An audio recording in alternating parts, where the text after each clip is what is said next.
reino de Cristo. Esse é o reino que é verdadeiro, o reino que segue durante todos os séculos, que foi instituído em Cristo. Deus eterno, muito obrigado pela vida de Jesus, pelo sangue derramado. Pai, muito obrigado, Deus, muito obrigado porque o Senhor nos alcança, apesar de nós não sermos merecedores. Nenhum de nós, ó Deus, o Senhor nos alcança pela misericórdia, pela graça. A salvação não vem de nós, vem do Senhor. Muito obrigado. Senhor, fale conosco, que caia por terra todo mal, que não haja dispersão, ó Deus, que não haja nenhuma influência maligna nessa manhã, ó Pai, pois nós sabemos como grande é a luta de estarmos aqui de manhã, tomando café, comungando, falando de um assunto tão difícil, tão polêmico, que a igreja geralmente se fecha muito em relação a essas questões. Senhor, muito obrigado por essa oportunidade que o Senhor tem nos dado essa manhã. Em nome de Jesus, amém. Opa, que bonitinho. Obrigado. Deixa eu ver. Olá, funciona. Sistemas políticos à luz da Bíblia.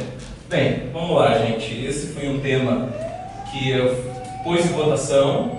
A galera foi louca o suficiente de falar topo. Então vamos que vamos. Não existem tabus, não tem o que não se pode ser dito na igreja.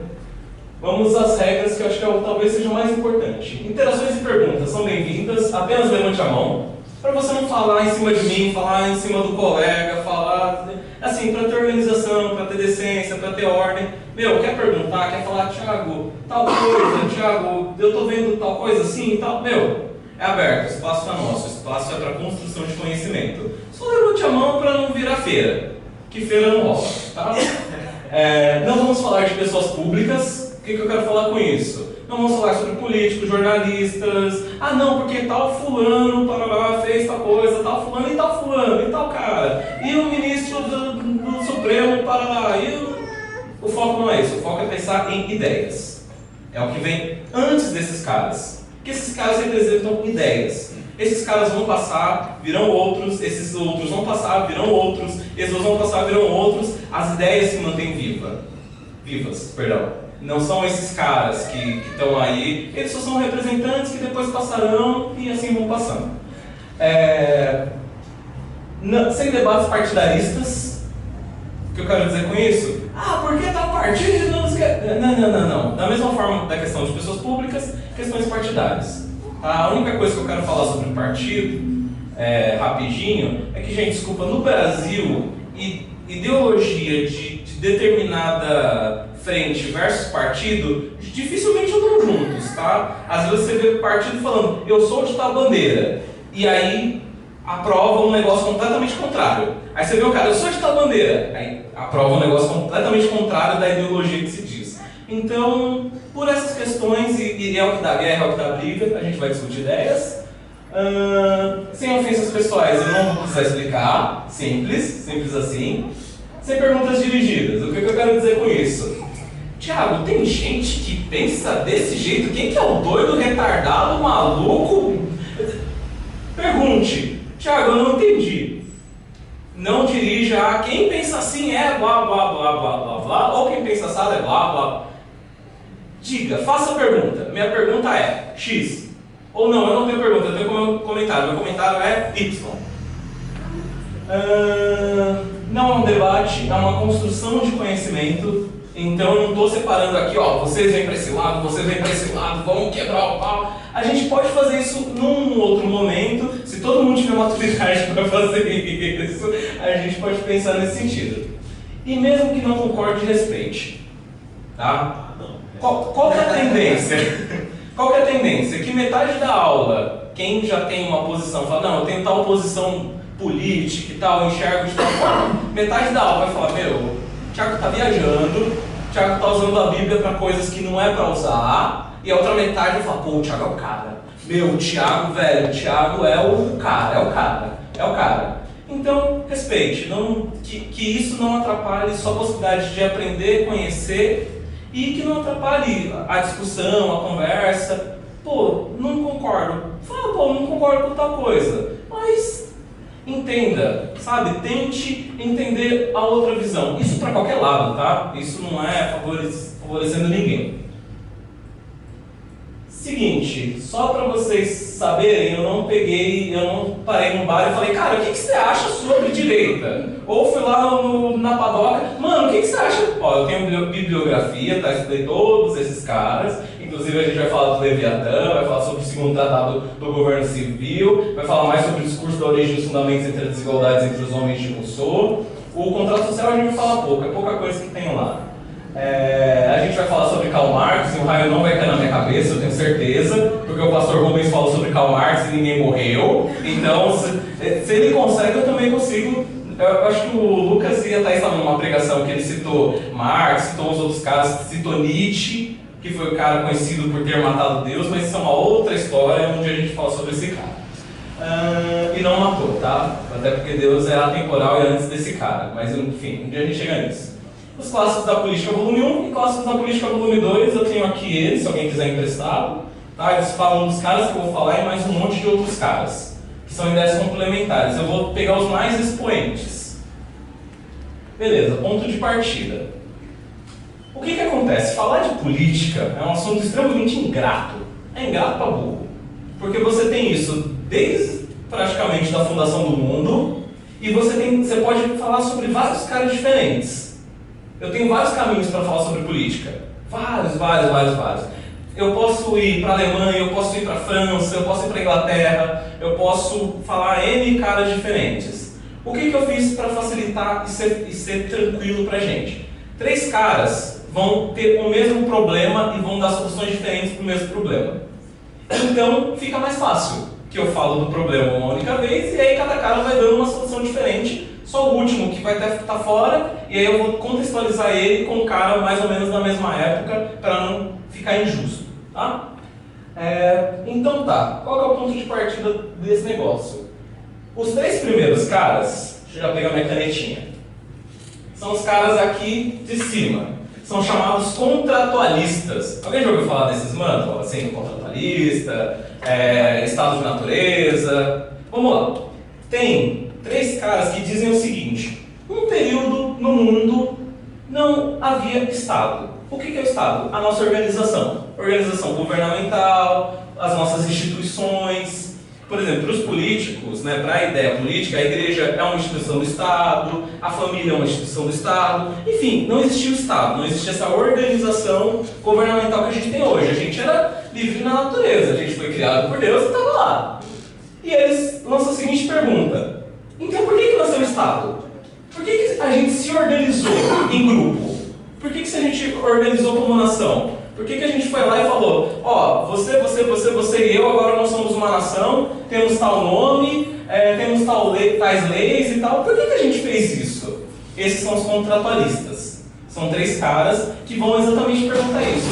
Qual foi o momento que a gente deixou do estado de natureza? A gente saiu do momento onde estávamos, entenda, só em grupos familiares, no meio do mato, de certa forma, igual... Tudo bem que o índio já é uma forma de Estado, mas mais parecida com a forma indígena. Por que a gente organizou como nação, como país? Né? Por que isso nasceu? E aí esses 3 caras vão falar sobre isso. São esses 3 caras extremamente feios, tá? Vamos falar de cada um desses. E aí pra gente mais ou menos conseguir nortear isso na Bíblia, tá, Tiago, mas em que momento a gente não tinha organização ali, mais ou menos? Abre lá em Gênesis. Quem não tiver Bíblia, sente com quem tem, vale Bíblia de celular. Quem achou que não ia ter Bíblia, caiu do cavalo. Né, mas assim, sentem aí do lado e tal. A gente vai ler só o 9, 18 e 19. Mas seria em mais ou menos o momento que rola em Gênesis 9, 10 e 11. Que momento é esse? Noé chega na terra seca e é o Noé e seus filhos e suas noras. O mundo é esse. Acho que todo mundo conhece a história de Noé. Então, o que é o mundo? Um pai, seus filhos e suas noras, e dali vão nascer todo mundo, digamos assim. Né? Rolou o Éden e tal, o ser humano se corrompeu, foi destruído no dilúvio, parará. E aí, nesse momento, não existe nada. Existe um pai, seus filhos, e está tudo ali para todo mundo. Aí, entendam, é o Tiago que está contextualizando com a Bíblia. Esses caras vão falar de Bíblia, alguns momentos vão. Mas aqui é o Tiago falando, vem, na Bíblia onde caberia esse estado de natureza? Esse momento que não existiria governo? É um momento que cabe. A arca chegou, animais, pai, os filhos e tal, as noras, bora multiplicar. Não tem governo, não tem país, não tem nação, não tem. Alguém lê aí Gênesis 9, 18, 19, por favor? Quer microfone pra ficar? Eu vou ler. Ora, os filhos de Noé que saíram da arca foram Sem, Cã e Jafé. E Cã é o pai de Canaã.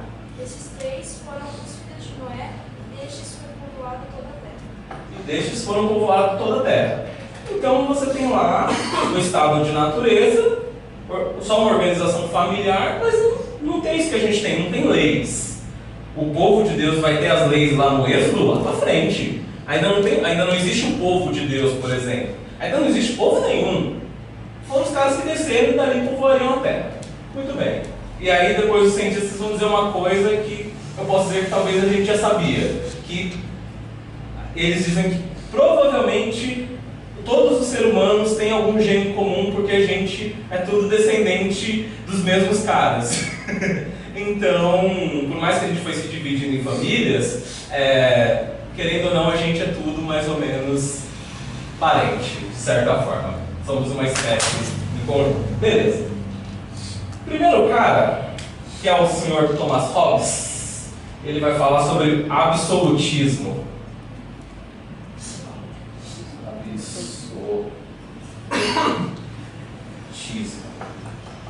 Absolutismo. Esse é o senhor Thomas Hobbes. Ele vai ser o primeiro cara a falar o seguinte: por que a gente virou uma nação? Por que a gente se organizou? Ele vai ser o primeiro a dar uma solução. Contexto rápido de Hobbes. Ele vivia na Inglaterra e ele vivia num período de guerras, num período de anomia. Tiago, o que é anomia? É um período de caos. Período de caos. Simples assim. Ele vivia num momento que tinha caos. As instituições não tinham credibilidade, a Inglaterra estava toda dividida. Esse cara vivia nessa época e ele escreve O Leviatã. Vamos lá, hora do teste de escola bíblica dominical. Quem sabe quem é o Leviatã? Quem já ouviu falar do Leviatã? Quem pode dizer alguma coisa do Leviatã? Porque ele está na Bíblia. Aí tá aí, enquanto vocês vão pensando, Thomas Hobbes, ele nasceu em 588, morreu em 1679. O livro dele, O Leviatã, foi publicado em 1551. Você fala, Tiago, 1651. 1651 e é mega contemporâneo. Vocês vão ver que... E aí entra a pergunta: alguém sabe quem é o Leviatã? Já deu tempo de dar um Google. Já deu tempo de dar um Google. Se ninguém souber, tem resposta aqui, não tem problema não. Achei um versículo. Achou o versículo aí? O que acontece? O Leviatã está escrito num dos livros da Bíblia mais antigos do mundo, que é Jó. Deus vai falar para Jó quem é o Leviatã. E aí, Salmos citam alguma coisa dele, Isaías também faz uma referência a Leviatã. Mas quem fala do Leviatã é Jó. Abriu lá, Jó 41, o capítulo todo 41 vai falar de quem que é o Leviatã. Mas vamos ficar, para não gastar muito tempo, do 1 ao 3, depois do 15 ao 34. Jó 41, do 1 ao 3, depois do 15 ao 34. Pode ler? Lê aí, tudo bem. Poderás tirar com o anzol o Leviatã? Poderás tirar com o anzol o Leviatã ou apertar-lhe a língua com uma corda.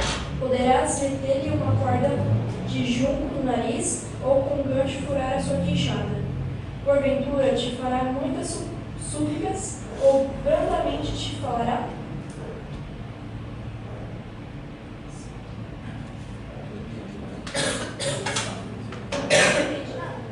Aí pode ler o 15 ao 34. Outra pessoa, senão vai ficar tudo para trás, tadinho. Manda ver. As suas fortes escamas são excelentíssimas, cada uma fechada como um selo apertado. Uma a outra se chega tão perto que nenhum assopro passa por entre elas. Umas às outras se ligam, tanto aderem entre si que não se podem separar. Cada um dos seus espinhos faz resplandecer a luz, e os seus olhos são como as pestanas da alva.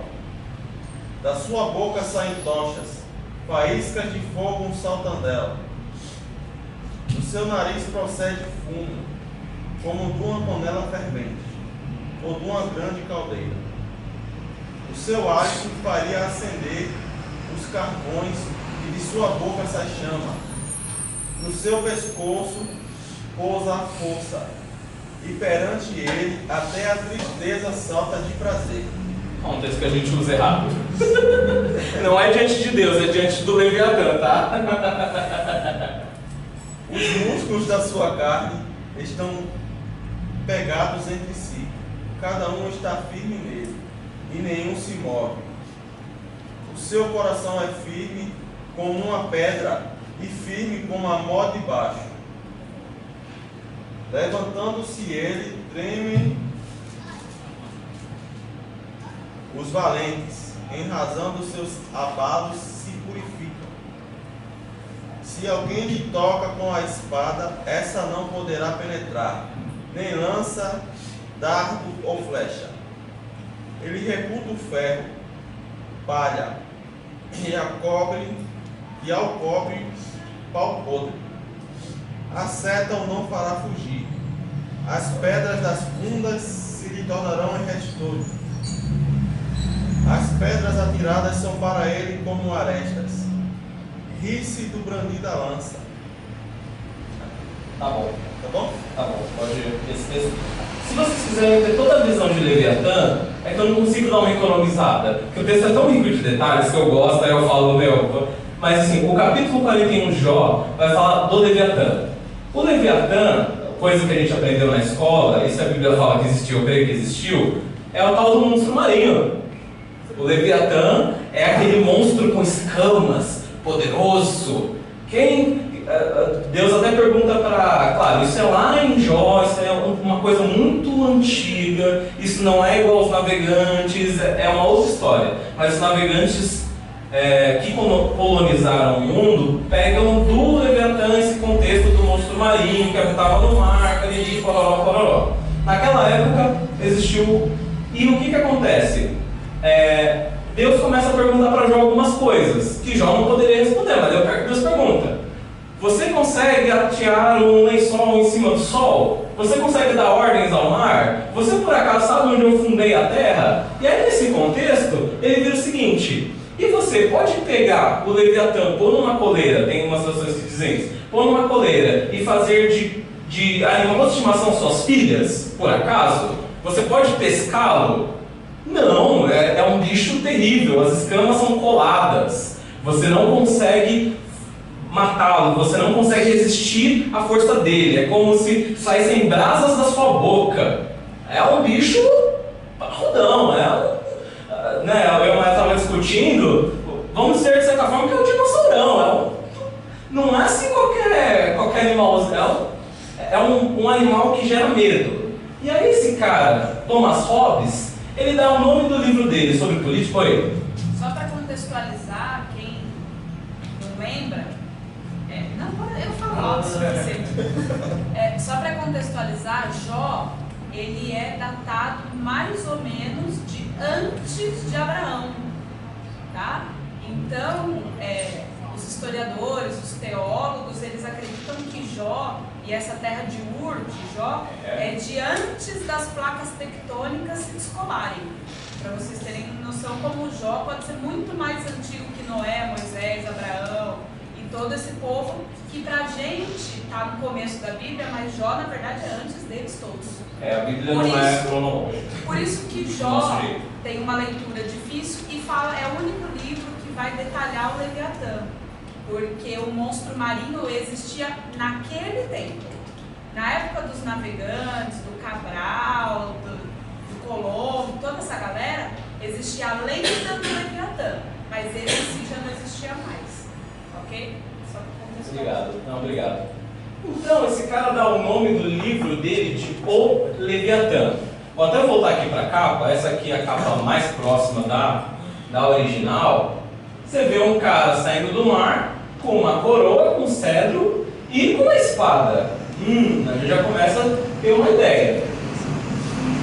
E aí, esse Thomas Hobbes, uma das frases mais clássicas desse cara é a seguinte: o homem é o lobo do homem, em guerra de todos contra todos. A visão desse cara, e até coloquei ali, é relacionada a Maquiavel. Maquiavel é um outro autor que partilha dessa ideia. Maquiavel é um cara que entende o seguinte: o homem por natureza é mau. Ele só é bom se for necessário. Se não for necessário, por natureza o homem é ruim. E aí esse Thomas Hobbes, mais pra frente, ele vai dizer o seguinte: olha, o homem é o lobo do homem. O que ele quer dizer com isso? O homem não tem predador natural. O predador natural do homem é o próprio homem. Simples assim. O que é o predador do homem? O próprio homem. O homem vive em guerra, ele contra ele mesmo o tempo todo. Então beleza.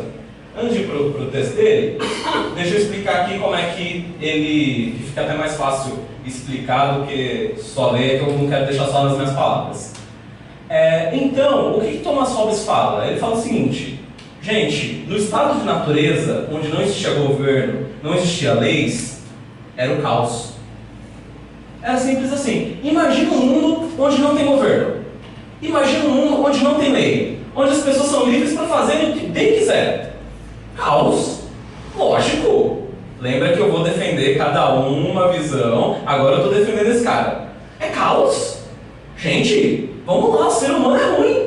Então o que aconteceu? As pessoas precisaram se unir em grupo para aí sim terem segurança. Porque eu estou lá na natureza, estou lá bonitão e tal, comendo minha fruta do pé. Pode vir qualquer pessoa me matar para comer a fruta que eu estou comendo do pé. E usurpar o meu corpo da forma que ele bem quiser. Sim, gente, eu estou falando de certa forma de estupro. No estado de natureza não tem lei, eu posso fazer o que eu quiser. Não tem lei. O ser humano é ruim, Lucas. Esse é o Thomas Hobbes. Assim, é esse cara que vai dizer o seguinte: se não tiver Estado, se não tiver governo, tá tudo bagunçado. Por isso que as pessoas de bem juntaram-se e uniram-se e deram o poder a um grupo ou a um cara que vai gerir tudo isso. Nós precisamos ter alguém que faça isso, e um cara que não tenha limites, porque o mal tem que temer esse cara. Quem é ruim tem que temer esse cara, simples assim. Esse cara precisa ser temido. Por isso que ele compara esse cara ao Leviatã. Para ele, o Estado com E maiúsculo, não o Estado Goiás, São Paulo, o Estado forma de governo, organização, leis e assim por diante, tem que ser ruim, tem que ser temível, tem que ter ações que vão lá e não deixem que os maus, em suas paixões, dominem tudo. Por isso, os homens que querem paz se juntaram e deixaram um pouco do seu poder, porque todos no estado de natureza têm um poder, ou pelo braço, ou pela inteligência, ou pela estratégia, enfim, cada um abre um pouco mão do seu poder para que o Leviatã tenha todo o poder, porque o Leviatã vai ter a totalidade do poder de todos nós. Esse é o Thomas Hobbes, do jeito mais simples possível de explicar esse cara.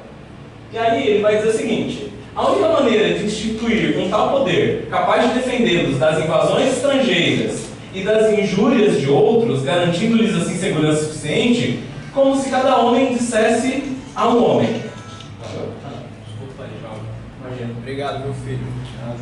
Como se cada homem dissesse a cada homem: se transfiro o meu direito de governar a mim mesmo a este homem, ou essa assembleia de homens, em condição de transferir a ele teu direito, autorizando de maneira semelhante todas as suas ações. Feito isso, a multidão assim única, numa só pessoa, chama Estado, em latim civitas, e esta é a geração daquele grande Leviatã. Ou seja, nós saímos do estado de natureza para virar um governo. Para quê? Para a gente dar o poder ou para uma assembleia de homens, ou para um homem, e aí esse homem organizar tudo, e esse homem vai ter a totalidade do nosso poder. Simples assim. Aí eu falo para vocês, eu preciso citar nome? Assim, citar nome de pessoas públicas, assim, as ideias, elas... Isso é de 1500 e 1600 e lá. As ideias ainda estão vivas. Todas essas ideias. A gente fica muito reduzido se a gente discute a pessoa. A gente tem que discutir as ideias. Essa ideia aqui, O soberano governa pelo temor, que aflige seus súditos, porque sem medo ninguém abrirá mão de toda a liberdade que tem naturalmente, Tiruná, se não temesse a morte violenta, que o homem renunciaria o direito de possuir por natureza todos os bens e corpos. É bem isso que ele está falando. Que o homem, em sua consciência, abriria a mão de fazer o que bem quiser, se não fosse pelo medo. Esse cara vai trabalhar nessa linha. A palavra-chave do absolutismo, esse tipo de governo chama absolutista, porque ele é absoluto, é um governo absoluto. Ninguém tem direito de tirar esse tipo de governo, porque esse governo é a totalidade da nossa força. A gente quer segurança. Então, no governo absolutista, o cara tem direito de fazer o que ele quiser, porque ele está prezando a segurança da maioria. É isso. Simples assim. E aí, a grande palavra-chave de um governo absolutista ou da visão do absolutismo é a segurança. O que defende para o cara ter todo o poder centralizado nele, ou mesmo todos nós abrimos mão de alguma coisa para que o governo consiga com mão forte pegar os que são maus, para os bons ficarem bens? Segurança. Para o Hobbes, o governo não tem que dar educação, não precisa dar saneamento básico, não precisa dar saúde. Se o governo deu segurança, é isso que o governo serve para segurança. Agora, se o governo não dá segurança, ele está falido. Se não existe segurança, não há motivo para fazer parte desse governo, se ele não me protege. Hobbes é isso, curto e grosso. Essa é a visão. Está indo rápido, está todo mundo entendendo, está difícil. Tá, eu tô me segurando, senão daqui a pouco eu estou subindo aqui em cima e pulando. E ouso dizer que, assim, gosto muito desse autor, mas para vocês verem que eu consigo defender qualquer coisa. Vocês colocarem aqui que se fizer parte da aula eu falar que sei lá, que Judas é inocente, eu vou falar, não, Judas é inocente. Tudo dentro de um contexto. Vamos lá. Aquele que detém o poder soberano não pode justamente ser morto, nem de qualquer outra maneira pode ser punido pelos seus súditos, dando que cada súdito é o autor dos atos do seu soberano. Ou seja, todo mundo abre mão de alguma coisa. Tiago, eu abri mão de alguma coisa? Lê a Constituição. A Constituição de qualquer país vai falar do que você abriu mão. Você abriu mão de ser polígamo, você abriu mão de ter porte de arma, no nosso caso, você abriu mão da pena de morte, você abriu mão de N coisas para o Estado existir. É isso. A nossa Constituição o que é? Tudo que o cidadão abre mão e dá para o Estado fazer. Simples assim. Fácil desse jeito. Textos que indicam ao pensamento absolutista. Eu fiz isso em todos, tá? Textos que indicam, que apontam para essa visão. Fiz isso nas 4. Não estou dizendo que a Bíblia se fecha em qualquer visão. Eu estou dizendo que existem textos que indicam para tal visão, certo? Vou fazer isso nos 4 casos. Beleza? Deuteronômios. Gente, o Velho Testamento, principalmente Êxodo, Deuteronômios, Levíticos, essa ideia do Leviatã, cara, é que eu tenho que citar algum texto e tal, mas, você pega o Velho Testamento, é Leviatã na cabeça. É Leviatã na cabeça, é olho por olho, dente por dente. Se o cara é mau, ele tem que pagar. Isso não saiu da cabeça do Thomas Hobbes. É Deuteronômios inteiro de 19, mas lê o texto de 10 a 13 aí, Jolinhas, para mim, por favor.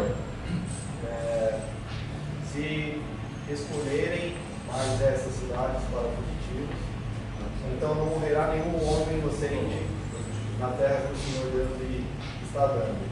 Vocês não serão culpados da morte de homens inocentes. Mas pode acontecer que um homem tenha ódio de outro. Ele fica de tocaia e ataca e mata o inimigo. Aí ele vai para uma dessas cidades a fim de não ser morto. Falta isso, né? Falta isso. Nesse caso, os líderes da cidade em que ele mora mandaram buscá-lo e o entregarão ao parente encarregado de evitar aquela morte e o criminoso será morto. Não tenham dó nem piedade. Tirem do meio de Israel o criminoso a fim de que tudo corra bem para vocês. Ou seja, não tenham dó nem piedade. Tirem do meio de Israel todo criminoso. Não é para ter sangue inocente vertido no meio de vós. Gente, é o Leviatã, é o Estado forte. É o Estado que pune quem é mau.